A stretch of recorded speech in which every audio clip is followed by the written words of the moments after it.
इयत्ता 9वीच्या मराठी विषयाच्या तासिकेत मी सौ सोनाली चुरी आपले स्वागत करते. मुलांनो, आज आपण समास पाहणार आहोत. मुलांनो, समास म्हणजे काय? तर बघा, व्यवहारामध्ये मनुष्य जशी पैशांची, वेळेची किंवा इतर कुठल्याही गोष्टीची थोड्याफार प्रमाणामध्ये बचत करत असतो. बरोबर आहे? आता बचतीचा आणि समासाचा काय संबंध? तर आपण काय करतो, बोलताना केव्हा केव्हा शब्दयोगी अव्यय, उभयान्वयी अव्यय किंवा अनेक शब्द वगळून त्यांचा एक छोटा, सुटसुटीत, सोपा असा अर्थपूर्ण शब्द तयार करतो. म्हणजेच अनेक शब्दांच्या बद्दल आपण एकच शब्द दिला जातो आणि हा संक्षेप म्हणजेच समास होय.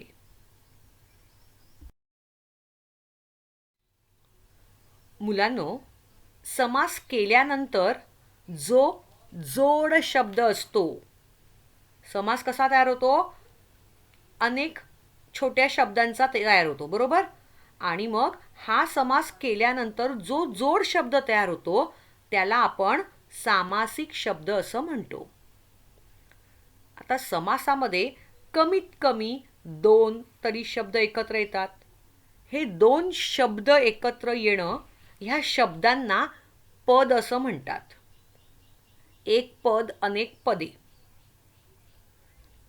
पद किंवा पदे म्हणजेच काय? तर शब्द.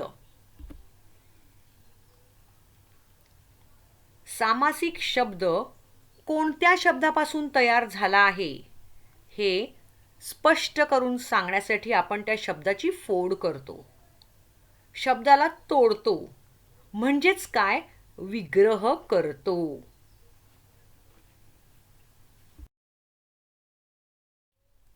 आता आपण ह्या उदाहरणावरून समजून घेणार आहोत की नक्की काय आहे. तर खाली जे पहिली सूचना वाचते, खालील शब्दसमूहापासून सामासिक शब्द तयार करा. एका बाजूला मी शब्दसमूह लिहिले आणि दुसऱ्या बाजूला सामासिक शब्द लिहिलेले आहेत. आता शब्दसमूह म्हणजे काय? तर शब्दांचं एकत्र येणं. जसं ज्ञानरूपी अमृत 2 शब्द आहेत, 5 आरत्यांचा समूह 3 शब्द आहेत, प्रत्येक घरी 2 शब्द आहेत. समासाचा क्रायटेरिया काय सांगितला? 2 किंवा 3 शब्द येतात त्याच्यामध्ये. मग शब्द एकत्र येणं म्हणजेच समूह, गुच्छ, बंच, बरोबर आहे शब्दांचा, आणि म्हणून त्याला शब्द समूह असं म्हटलेलं आहे. जर एक उदाहरणार्थ वाक्य मी तुम्हाला सांगते. मी जर म्हटलं, आज मी ज्ञानरूपी अमृत पिऊन आले, किंवा मी आज 5 आरत्यांचा समूह घेऊन देवाला ओवाळले, किंवा मी प्रत्येक घरी जाऊन आले, अशा प्रकारचं मी वाक्य म्हटलं, बरोबर? तर लोक मला हसतील, बरोबर आहे? पण मी जर त्याऐवजी असं वापरलं, असा शब्द वापरला की मी ज्ञानामृत पिऊन आले आहे, मी पंचारतीने देवाला ओवाळले आहे, मी घरोघरी आज जाऊन आलेले आहे. आता शब्दसमूह काय होता? ज्ञानरूपी अमृत. आणि मी नंतरच्या वाक्यामध्ये त्याचा सामासिक शब्द बनवला. सामासिक शब्द बनवला म्हणजे काय? मी त्या शब्दाला छोटं केलं, संक्षिप्त रूप असं दिलेलं आहे. जसं ज्ञानरूपी अमृत प्यायले त्याऐवजी मी म्हणते ज्ञानामृत प्यायले. आता ज्ञानामृत हा शब्द मी काय केला? छोटा केला, आणि हा छोटा केलेला शब्द म्हणजेच सामासिक शब्द आहे. आता बघूया आपण. जसं 5 आरत्यांचा समूह, या शब्दसमूहाचा सामासिक शब्द काय बनेल? 5 आरत्यांचा समूह म्हणजेच पंचारती. आता मी म्हटलं प्रत्येक घरी, हा काय आहे? शब्दसमूह आहे. याऐवजी मी सामासिक शब्द काय बनवला? घरोघरी. कळलं? आता अजून काही उदाहरणं बघूया म्हणजे तुम्हाला बरोबर कळेल की काय करायचे तुम्हाला. लंब आहे उदर ज्याचे तो. उदर म्हणजे पोट, लंब म्हणजे मोठे, लांब. तर कोण आहे बरं हा? लंब आहे उदर ज्याचे तो. मी इतका मोठा शब्दसमूह वापरण्याऐवजी मी काय वापरेन? लंबोदर. कोणाचं नाव आहे हे? गणपती बाप्पाचं. लंबोदर. जर गुरु आणि शिष्य या शब्दसमूहाऐवजी मला सामासिक शब्द वापरायचा आहे तर मी तो असा बनवीन, गुरु शिष्य. बरोबर? थोडक्यात सांगायचं झाल्यास शब्दांची काटकसर करून एकच शब्द किंवा जोड शब्द तयार करण्याचा प्रकार म्हणजेच समास. शब्दसमूहापासून तयार होणाऱ्या शब्दाला सामासिक शब्द म्हणतात. बघा, तुमच्या समोर उदाहरण ठेवलेलं आहे. शब्दसमूहामध्ये किती? 2, 4, 5 शब्द आहेत. खालच्या गुरु आणि शिष्यमध्ये 3 शब्द आहेत. म्हणजेच काय? 2 किंवा त्यापेक्षा अधिक शब्द एकत्र आले तर त्याला शब्दसमूह असे म्हणतात. बरोबर? तर या शब्दसमूहापासून तयार होणारा काटकसर करून बनवलेला एकच शब्द म्हणजेच सामासिक शब्द. कळलं?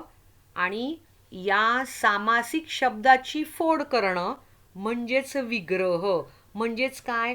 तर सामासिक शब्द आहे लंबोदर. बरोबर? त्या लंबोदरचं मला आता विग्रह करायचं आहे. म्हणजेच काय करायचं आहे? त्या शब्दाची, लंबोदर या सामासिक शब्दाची मला फोड करायची आहे, त्याला तोडायचं आहे, त्याला वेगळं करायचं आहे. त्या शब्दाला मला चिरफाड करायची आहे. बरोबर?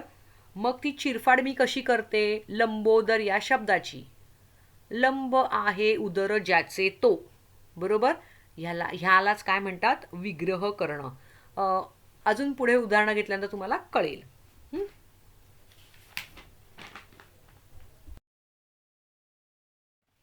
बघा, समासामध्ये कमीत कमी 2 शब्द असावे लागतात. कमीत कमी. त्याशिवाय समास होत नाही. आणि समासामध्ये जे शब्द असतात त्या शब्दाला व्याकरणाच्या भाषेत पद असं म्हणतात. त्या 2 पदांपैकी कोणत्या पदाला प्राधान्य आहे, प्राधान्य म्हणजे महत्त्व आहे, यावरून त्याचे प्रकार ठरतात. आता हे टेबल आपण पाहूया. सर्वात प्रथम वरती हिरव्या अक्षरामध्ये पद असं लिहिलेलं आहे. पद म्हणजे काय म्हटलं मी? शब्द.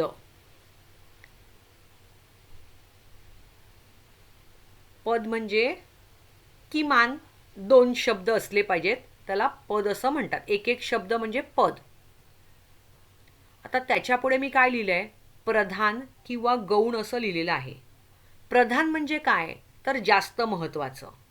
आणि गौण म्हणजे काय? तर कमी महत्त्वाचं. कळलं? आता या समासातील 2 पदांपैकी कोणत्या पदाला महत्त्व द्यायचं त्यावरून त्या समासाचे प्रकार ठरत असतात. जसं ज्या समासात पहिलं पद महत्त्वाचं असेल, प्रधान असेल, तर तो समास कुठला होतो? अव्ययी भाव समास होतो.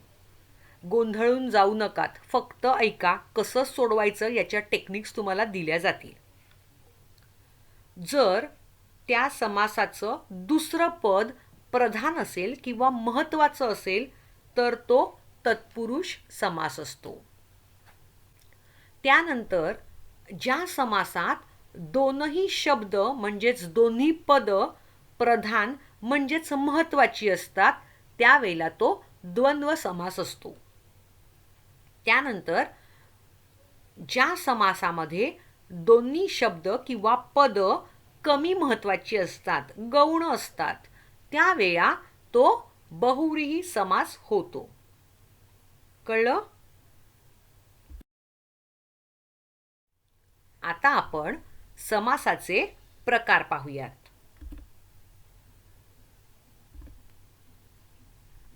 पहिला प्रकार आहे अव्ययी भाव समास. दुसरा समासाचा प्रकार आहे द्वंद्व समास. ह्याचे 3 भाग पडतात. पहिला आहे इतरेतर द्वंद्व समास, दुसरा आहे वैकल्पिक द्वंद्व समास आणि तिसरा आहे समाहार द्वंद्व समास. समासाचा तिसरा प्रकार आहे तत्पुरुष समास. आणि समासाचा चौथा प्रकार आहे ज्याचं नाव बहुव्रीही समास. आता आपल्याला कुठले प्रकार अभ्यासायचे आहेत? तर आपल्याला अव्ययी भाव समास अभ्यासायचा आहे आणि द्वंद्व समासाचे 3ही प्रकार आपल्याला अभ्यासायचे आहेत. आता आपण ते पाहणार आहोत. ते कसे सोडवायचे याच्या टेक्निक्स मी तुम्हाला देते.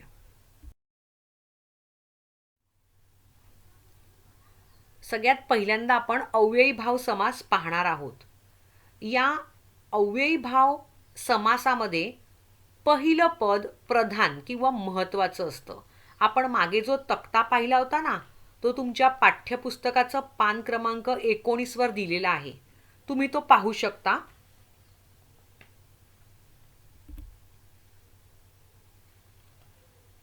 आता हे समास मी शिकवण्या अगोदर आपल्याला प्रश्नपत्रिकेत कसा प्रश्न विचारला जातो हे सांगते आणि मग आपण पुढे जाऊया. मुलांनो, तुम्हाला समास दिलेला असेल आणि त्या समासाचा विग्रह करायचा असेल, ही पहिली बाब आहे. दुसरा प्रश्न असा असेल, विग्रह केलेला असेल आणि तुम्हाला सामासिक शब्द तयार करायला देतील, किंवा तुम्हाला विग्रह दिलेला असेल आणि तुम्हाला समास ओळखून लिहायचा असेल. आता कुठल्याही प्रकारे अशा प्रकारे तुम्हाला प्रश्न विचारला जाऊ शकतो. आता मी तुम्हाला काही उदाहरणं देणार आहे आणि त्यावरून तुम्हाला कल्पना येईल की अव्ययी भाव समास जो आहे हा कसा ओळखायचा. तर अव्ययी भाव समासाचं वैशिष्ट्य काय? प्रथम पद जे आहे हे काय आहे? प्रधान आहे, महत्त्वाचं आहे. जरा आपण स्लाइड वाचूया. अव्ययी भाव समास, प्रथम पद बहुधा अव्यय असतं आणि महत्त्वाचं असतं. त्यानंतर सामासिक शब्दाचा वापर क्रिया विशेषणासारखा केलेला असतो आणि हे शब्द स्थळ, काळ, रीतिवाचक असतात. आता आपण उदाहरणावरून हे समजून घेऊया. अव्ययी भाव समासाचा क्रायटेरिया होता प्रथम पद प्रधान आहे, महत्त्वाचं आहे. आता कसं? तर बघा, मी इथे उदाहरण 2 दिलेली आहेत, आ जन्म आणि आ मरण. आता हे आ जन्म आणि आ मरण हे काय आहेत? तर सामासिक शब्द आहेत. आता ह्यांचा आपल्याला विग्रह करायचा आहे, म्हणजे ते शब्द तोडायचे आहेत. आता त्यांची फोड करायची आहे. तर ते कसे करायचे? तर आ जन्म या सामासिक शब्दाचा विग्रह होतो जन्मापासून. बरोबर आहे? आणि समासाचा प्रकार कुठला आहे? अव्ययी भाव समास. आता दुसरं उदाहरण बघूया. आमरण. आमरण हे काय झालं? हा सामासिक शब्द आहे. आता याचा विग्रह कसा होणार? आमरण म्हणजेच मरेपर्यंत. कळलं? मला वाटतं तुम्हाला कळलं असेल. नाव इट्स युअर टाइम. ही कृती तुम्हाला देते, ही व्याकरणाच्या वहीमध्ये तुम्ही करणार आहात. जे देते हे सामासिक शब्द आहेत. आता तुम्ही काय करायचं आहे? तुमच्याजवळ पेन, वही, पेन्सिल, पट्टी असणारच. तर तुम्ही तुमच्या वहीच्या पानाचे एका पानाचे 3 भाग करायचे आहेत. पहिला भाग जो आहे हा सामासिक शब्द लिहिण्यासाठी करायचा आहे, तो छोटाच करायचा आहे. दुसरा भाग जो आहे हा विग्रह लिहिण्यासाठी करायचा आहे, त्यामुळे तो मोठा असेल. आणि तिसरा भाग जो आहे यामध्ये समासाचं नाव लिहायचं आहे. बरोबर. एकूण एका पानाचे 3 भाग करायचे आहेत समास सोडून. त्या 3 भागांपैकी पहिला भाग छोटा करा, दुसरा मोठा करा आणि तिसरा मधल्या भागापेक्षा छोटा करा. आता अजून एक सूचना. हे सामासिक शब्द एकाखाली एक न लिहिता एक एक ओळ सोडून लिहा. याचं कारण सांगते. विग्रह मोठा असेल किंवा समासाचं नाव लिहिताना मोठं असेल तर ते एका ओळीत मावत नाही, त्या छोट्या भागात मावत नाहीत. म्हणून सुटसुटीतपणा करावा यासाठी एक एक लाईन सोडून तुम्ही हे कार्य करणार आहात. चला आता सगळ्यात पहिल्यांदा हे शब्द जे देते हे पटापट लिहून घ्या. वहीच्या पानाचे 3 भाग केलेले आहेत. त्यातला पहिला भाग हा छोटा असणार आहे. त्या छोट्या भागामध्ये हे सामासिक शब्द लिहायचे आहेत. वरती टायटल द्या त्याला. हे जे शब्द आहेत ह्याच्यावरती टायटल द्या सामासिक शब्द.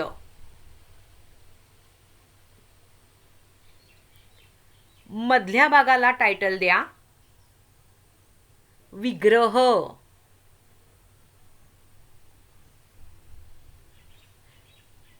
आणि तिसऱ्या भागाला नाव द्या समासाचे नाव.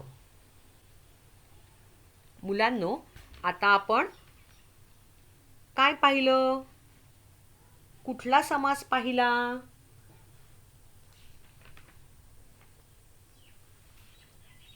अव्ययी भाव समास पाहिला. बरोबर आहे. मग ही सगळी उदाहरणं कसली असणार आहेत? अव्ययी भावची. म्हणजेच ही एकच प्रॅक्टिस मी देते म्हणजे तुम्हाला कळत जाईल की हा समास कशा प्रकारे सोडवला गेला पाहिजे. चला तर मग सामासिक शब्दामध्ये हे 4 शब्द लिहून घ्या. यथाक्रम, प्रतिक्षण, यथान्याय, दर साल. लिहिलं. आता मधल्या भागामध्ये विग्रह लिहिणार आहात. यथाक्रम. काय येईल उत्तर? सोडवायचा प्रयत्न करा. क्रमाप्रमाणे. बाजूला समासाचं नाव लिहा. काय लिहिणार? अव्ययी भाव समास. एकदा अव्ययी भाव समास लिहिलं की खालती तुम्ही ते ॲज अबाउचं चिन्ह काढत जा तरी चालेल, किंवा नंतर तो समासाचं नाव लिहिलं तर चालेल. कारण नाव लिहिल्यामुळे काय होतं, तुमच्या हाताला सराव होईल आणि स्पेलिंगमध्ये चुका किंवा मिस्टेक्स होणार नाहीत. आता दुसरा आहे प्रतिक्षण. यथाक्रम, क्रमाप्रमाणे. प्रतिक्षण. काय येईल उत्तर? प्रत्येक क्षणाला. प्रति म्हणजे प्रत्येक. प्रत्येक क्षणाला. आता बघा तिसरं आहे यथान्याय. पहिलं पण यथाक्रम आहे, कसं येणार? तिसऱ्याचं उत्तर यथान्याय. म्हणजेच विग्रह कसा येईल? न्यायाप्रमाणे. कळतंय ना? आता चौथा आहे दर साल. दर म्हणजे प्रत्येक. साल म्हणजे इयर. प्रत्येक वर्षी. कळलं? झालं इथपर्यंत? बाजूला लिहिता आहात ना समासाचं नाव, अव्ययी भाव समास. जाऊया पुढच्या स्लाइडवर.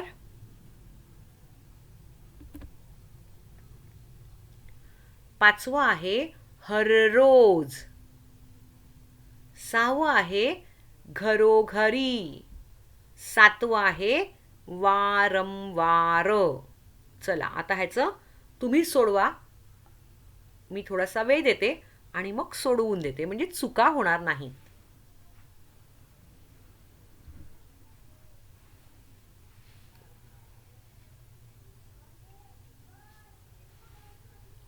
मला वाटतं तुम्हाला समास समजत असावा. चला, झालं. हररोज. रोज म्हणजे दिवशी. हर म्हणजे प्रत्येक. प्रत्येक दिवशी. समासाचं नाव अव्ययी भाव. घरोघरी म्हणजेच प्रत्येक घरी. वारंवार म्हणजे प्रत्येक वारी.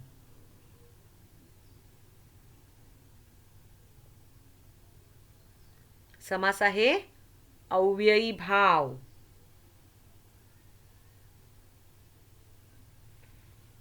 घ्या लिहून पटापट. कळतंय ना आता समास कसा सोडवायचा, अव्ययी भाव.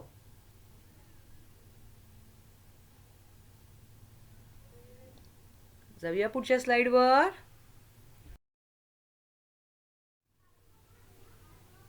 लिहून घ्या, एकाखाली एक पहिले सामासिक शब्द लिहून घ्या. पानोपानी, गल्लोगल्ली,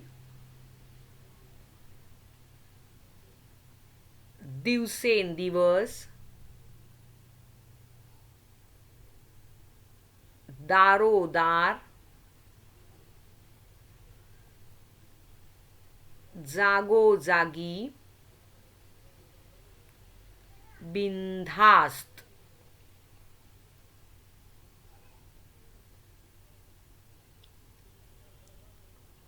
झालं लिहून? तर मी 1-2 मिनटं देते. तुम्ही हे सामासिक शब्द दिलेले आहेत त्याचा विग्रह करायचा आहे. कळलं? समासाचं नाव असणार आहे अव्ययी भाव समास.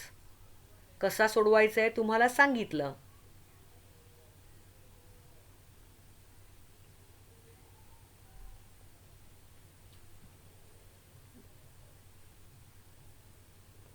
हवं असेल तर पेन्सिलीने सोडवा, म्हणजे चुका व्हायला नको.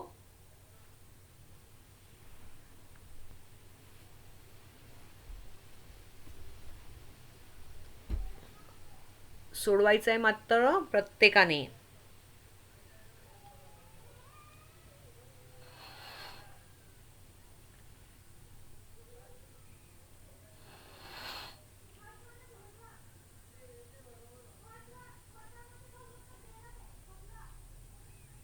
येतोय का? जमतोय?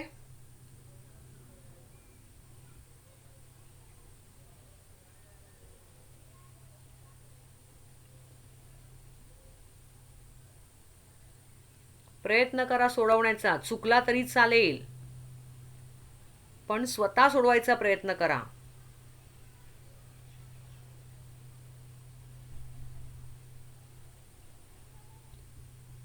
चला सोडवूया आपण आता. पानोपानी म्हणजेच प्रत्येक पानात. गल्लोगल्ली म्हणजे प्रत्येक गल्लीत. गल्ली म्हणजे नुक्कड. दिवसेंदिवस प्रत्येक दिवशी. दारोदार प्रत्येक दारी. दारोदार म्हणजे डोअर टू डोअर.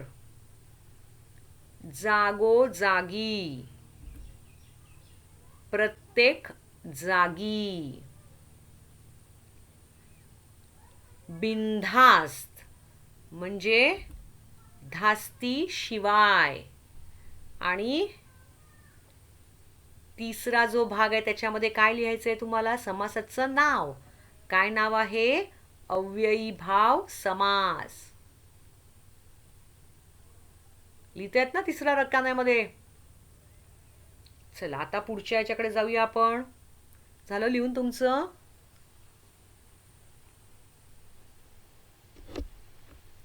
जाऊया पुढच्या स्लाइडवर. अजून काही उदाहरणं आहेत, ती आपण पाहूयात. पटापट लिहित चला आणि लिहिताना चुका करू नकात.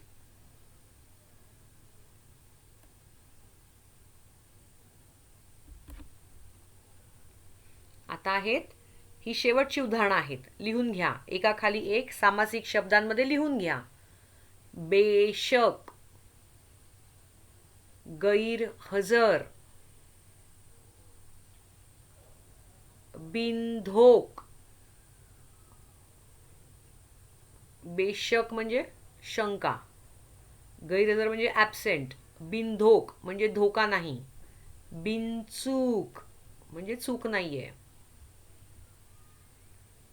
त्यानंतर आहे यथाविधी.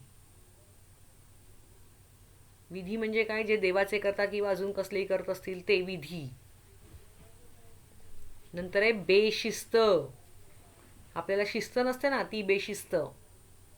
आता हे झाले सामासिक शब्द. यांचा विग्रह करायचा आहे. मी वेळ देते तुम्हाला, 2 मिनिटं देते. विग्रह करा पटापट. बघा, सगळ्यांनी लिहायचंय कंपल्सरी. चुकलं तरी चालेल, पण प्रयत्न करायचा आहे. पेन्सिलने लिहा हवं तर.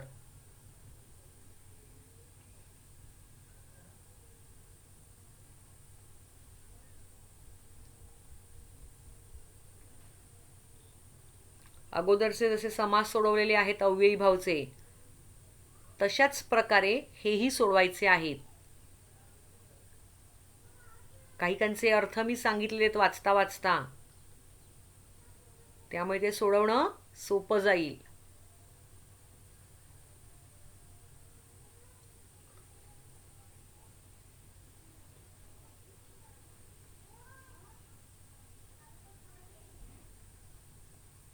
झाले लिहून?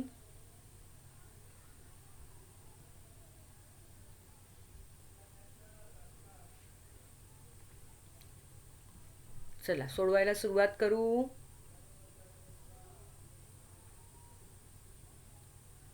बेशक. बेशक म्हणजे याचा विग्रह, या सामासिक शब्दाचा विग्रह होईल शंका न घेता किंवा शंकेशिवाय. समास आहे अव्ययी भाव. पुढचं आहे गैरहजर. म्हणजे काय येईल? विग्रह हजेरी शिवाय. समासाचं नाव आहे अव्ययी भाव समास. बाजूला 3ऱ्या कॉलममध्ये लिहायचं आहे. पुढे आहे बिनधोक. म्हणजेच काय येईल विग्रह? धोक्याशिवाय. समास आहे अव्ययी भाव समास. 17वं उदाहरण आहे बिनचूक. याचा विग्रह कसा होईल? चुकीशिवाय. समास आहे अव्ययी भाव समास. 18वं उदाहरण आहे यथाविधी. याचं उत्तर आहे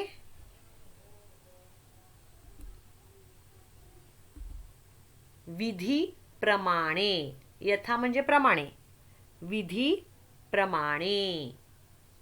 आणि शेवटचा शब्द आहे 19वा सामासिक शब्द कुठला आहे? बेशिस्त. या सामासिक शब्दाचा तुम्हाला विग्रह करायचा आहे. विग्रह काय येईल? चुकीची शिस्त. बेशिस्त म्हणजे चुकीची शिस्त. आणि तुमच्या समासाचं नाव काय येणार? अव्ययी भाव समास. मला वाटतं हा अव्ययी भाव समास तुम्हाला व्यवस्थित समजला असेल अशी आशा बाळगते. हं? हे सगळं तुमच्या पाठ्यपुस्तकामध्ये पाठाच्या खालती दिलेलं आहे. व्याकरण विभाग, प्रत्येक पाठाच्या खालती हा व्याकरण विभाग दिलेला आहे. तुम्ही हवं असेल तर चेक करू शकता. पुढच्या व्हिडिओमध्ये आपण दुसरे प्रकार घेणार आहोत.